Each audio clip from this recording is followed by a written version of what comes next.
Breaking news చూస్తున్నాం. ఇటు జూబ్లీహిల్స్ ఉప ఎన్నికపై జనసేన కీలక నిర్ణయం తీసుకుంది. బీజేపీకి పూర్తి మద్దతు ప్రకటించింది Janasena. BJP state chief Ramachandra Rao అలాగే కేంద్ర మంత్రి కిషన్ రెడ్డితో భేటీ అయ్యారు. ఇటు తెలంగాణ జనసేన అధ్యక్షుడు శంకర్ గౌడ్ సహా పలువురు భేటీ అయ్యి బీజేపీ అభ్యర్థి లంకల దీపక్ రెడ్డికి మద్దతుగా ఉంటాము, అలాగే పవన్ కళ్యాణ్ ప్రచారం చేస్తారా అని ప్రస్తుతానికైతే టాక్ నడుస్తున్నట్టు తెలుస్తుంది. తెలంగాణ జనసేనకు సంబంధించి ఇటు బీజేపీకి సపోర్ట్ చేస్తున్నారు, అలాగే కాంగ్రెస్కి ఎంఐఎం సపోర్ట్ చేస్తుంది. సో మొత్తం మీద అయితే ఒక రకంగా బై ఎలక్షన్స్ ఉత్కంఠంగా మారబోతున్నాయి. ఇటు ఏపీకి సంబంధించిన కూటమికి సంబంధించిన పార్టీలు కూడా ఇక్కడ మద్దతు తెలుపుతున్నాయి. ఇటు బీజేపీకి జనసేన, అలాగే మనం చూస్తే కాంగ్రెస్కి ఎంఐఎం సపోర్ట్ చేస్తుంది. సో మొత్తం మీద రసవత్తరంగా మారబోతున్నాయి. ఎన్నికలకు ఇంకా 10 రోజుల సమయం ఉన్న తరుణంలో ఇలాంటి ఒక డెసిషన్, మరి దీని ఇంపాక్ట్ రానున్న ఎలక్షన్పై ఎలా ప్రభావితం చూపబోతుంది అన్న దాని గురించి తెలుసుకునే ప్రయత్నం చేద్దాం. దీనికి సంబంధించి మరిన్ని వివరాలు మా ప్రతినిధి శ్రీధర్ ఉన్నారు, శ్రీధర్తో మాట్లాడి తెలుసుకునే ప్రయత్నం చేద్దాం. శ్రీధర్, చెప్పండి, జనసేన అధ్యక్షుడు, తెలంగాణకు సంబంధించిన అధ్యక్షుడు ఇటు రామచంద్రరావు అలాగే కేంద్ర మంత్రి కిషన్ రెడ్డి వీళ్ళతో భేటీ అయ్యి ఏ అంశాల గురించి చర్చించారు? ఈ 10 రోజులు ఏం చేయబోతున్నారు?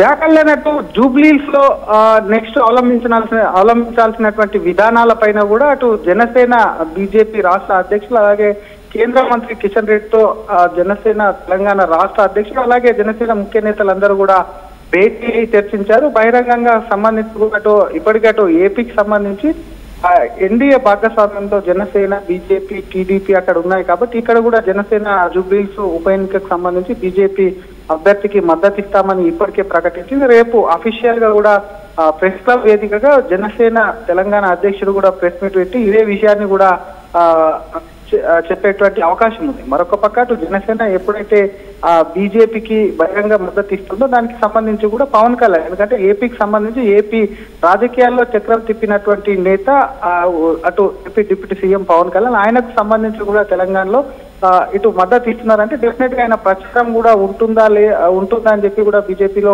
కొంత చర్చ జరుగుతుంది. దానిపైన కూడా జనసేన నేతలు ఈ రోజు వాళ్ళ పార్టీ అధినేతతో కూడా మాట్లాడి ఆయన ఎన్నికలకు సంబంధించినటువంటి షెడ్యూల్, ప్రచారానికి సంబంధించిన అన్ని అంశాలతో కూడా రేపు వారికి సంబంధించి కూడా ప్రకటించేటువంటి అవకాశం ఉంది. బీజేపీ శ్రేణుల్లో కొంత ఇది ఉత్సాహం చెప్పొచ్చు, ఎందుకంటే ఇప్పటికే అటు ఏపీలో తెలుగు రాష్ట్రమైనటువంటి ఏపీలో కూటమిలో ఉన్నప్పటికీ ఇక్కడ టీడీపీకి సంబంధించి జనసేనకు సంబంధించి స్తబ్దుగా ఉన్నాయి. ఒక రకంగా ఇన్సైడ్ గా గత అసెంబ్లీ ఎన్నికలకు సంబంధించి కూడా తెలంగాణలో టీడీపీ పూర్తిగా కూడా కొంత కాంగ్రెస్ కు రేవంత్ రెడ్డి ఫేవర్ గా వెళ్ళింది కాబట్టి అక్కడ ఉన్నటువంటి కూటమి ఇక్కడ కూడా అఫీషియల్ గా రిపీట్ కావాలని ఎప్పటి నుంచో ఇటు బీజేపీకి సంబంధించినటువంటి కొంతమంది నేతలు కూడా కొంత అభిప్రాయం వ్యక్తం చేస్తున్నారు. ప్రస్తుతం జనసేనకు సంబంధించి అయితే మరి మద్దతు ఇచ్చింది. నెక్స్ట్ ఎన్నికలకు ఎక్కువ సమయం లేదు, 11వ తేదీనే పోలింగ్ సమయం దగ్గర పడుతుంది. కేవలం 9వ తేదీ వరకే కూడా ఎన్నికల ప్రచారం ఉంటుంది కాబట్టి ఈ 2-3 రోజులు చాలా క్రూషియల్ కాబట్టి రేపటికి సంబంధించి కూడా ఒకవైపు పవన్ కళ్యాణ్ సంబంధించినటువంటి ప్రచార షెడ్యూల్, పవన్ కళ్యాణ్ ప్రచారంలో పాల్గొట్టలేదని ఒకవైపు ఉంటే మరొక పక్క బీజేపీ టీడీపీకి సంబంధించిన అంశం, ఎందుకంటే అక్కడ టీడీపీకి సంబంధించినటువంటి ఓటు బ్యాంకు చాలా ఉంది. గతంలో కూడా 2014లో అటు దివంగత నేత అయినటువంటి మాజీ ఎమ్మెల్యే అటు మాగంటి కూడా అక్కడి నుంచి టీడీపీ ఎమ్మెల్యే గెలుపొందారు కాబట్టి ఆయనకు సంబంధించి కూడా టీడీపీకి సంబంధించి కూడా కొంత చర్చలు జరుగుతున్నట్టయితే సమాచారం రోజుకు ఒక రకంగా, ఎందుకంటే కాంగ్రెస్ ఒకవైపు ఎంఐఎం కూడా కాంగ్రెస్ కు బహిరంగంగానే కూడా మద్దతు ఇచ్చింది. మరొక పక్క బీఆర్ఎస్ సైతం కూడా వివిధ పార్టీల నేతలు చేరుకొని ముందుకు వెళ్తుంది కాబట్టి బీజేపీ కూడా ఖచ్చితంగా మేము అక్కడ కింగ్ మేకర్ కాదు కింగే అవుతామంటూ కూడా ఖచ్చితంగా కూడా అక్కడ కింగే అవుతామంటూ కూడా కొంత ప్రకటనలు చేస్తున్నటువంటి సిచ్యువేషన్ ఉంది కాబట్టి ఇటువంటి అన్ని ఎన్నికలకు సంబంధించినటువంటి ప్లాన్ లో భాగంగా ఇటువంటివన్నీ మరి ముందుకు తీసుకెళ్తుంది. ప్రచారం ఒకవేళ ఇప్పటికే అటు ఏపీకి సంబంధించి ఏపీ అధ్యక్షుడు కానీ ఇతర నేతలు వచ్చి ఇక్కడ ఉన్నటువంటి నేతలతో ఇన్సైడ్ మీటింగ్స్, ఎందుకంటే ఆల్ మీటింగ్స్ పెట్టి ఒకవైపు